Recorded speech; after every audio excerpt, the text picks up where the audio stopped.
தேவன் மேல விசுவாசமாயிருங்க. கர்த்தர் பெரிய காரியத்தை செய்வார். நாம் ஜெபிக்கலாம். நேசிக்கிற பரலோக பிதாவே, அருமையான இந்த நல்ல நேரத்திற்காக ஸ்தோத்திரம் அப்பா. ஆண்டவரே, இந்த நேரத்துல எத்தனையோ உடைய பிள்ளைகளை ஆண்டவரே அநேகர் வெறுத்திருக்கலாம், தள்ளி இருக்கலாம், குடும்பத்துல வெறுத்திருக்கலாம், நட்பு வெறுத்து ஆண்டவரே தள்ளி இருக்கலாம் ராஜா. ஆனா நீர் இன்றைய ஆண்டவரே உடைய பிள்ளைகளை பார்த்து சொன்ன வார்த்தை, நீ என்னுடைய மகன், நீ என்னுடைய மகள், நீ கலங்காதே, திகையாதே, நான் உனக்கு தகப்பனாகவும் தாயாகவும் உனக்கு நான் அன்பு கொடுப்பேன் என்று சொல்லி உங்களுடைய பிள்ளைகளை இந்த நேரத்துல தேற்றி தயவு பாராட்டினதற்காக ஸ்தோத்திரம் ஆண்டவரே.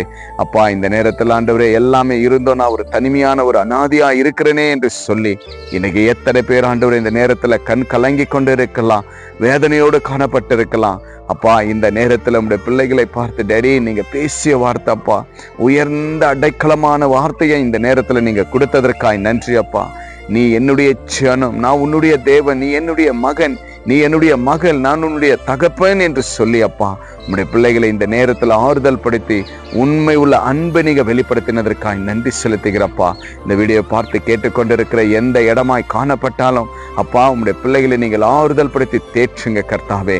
உம்முடைய பிள்ளைகள் எப்பொழுதும் எனக்கு யாருமே இல்லை என்று சொல்லாதபடி இந்த வார்த்தை அப்பா உம்முடைய பிள்ளைகளை பலப்படுத்தட்டும், ஆசீர்வதிக்கட்டும். எல்லா தேவைகளும் சமாதானமும் சந்தோஷமும் நிரம்பியிருக்க உதவி செய்யுங்க. அப்படியா செய்ததற்காய் ஸ்தோத்திரம். ஜெபத்தை கேட்டதற்காய் நன்றி. விசுவாசிக்கிற பிள்ளைகள் நம்முடைய கரத்தில் ஒப்பு கிடைக்கிறேன். இயேசுவின் நாமத்தினால் ஜெபிக்கிறேன் நல்ல பிதாவே, ஆமேன் ஆமேன். விசுவாசிங்க. அப்பா உங்களுடைய நல்ல ஆசீர்வாதமான தேவனா இருக்கிறார். இந்த வீடியோ உங்க ஃப்ரெண்ட்ஸுக்கு ஷேர் பண்ணுங்க. இசப்பா எவ்வளவு நன்மை செஞ்சார் இல்லையா? கமெண்ட் பண்ணுங்க. Have a blessed day. Jesus with you. Jesus loves you. God bless you.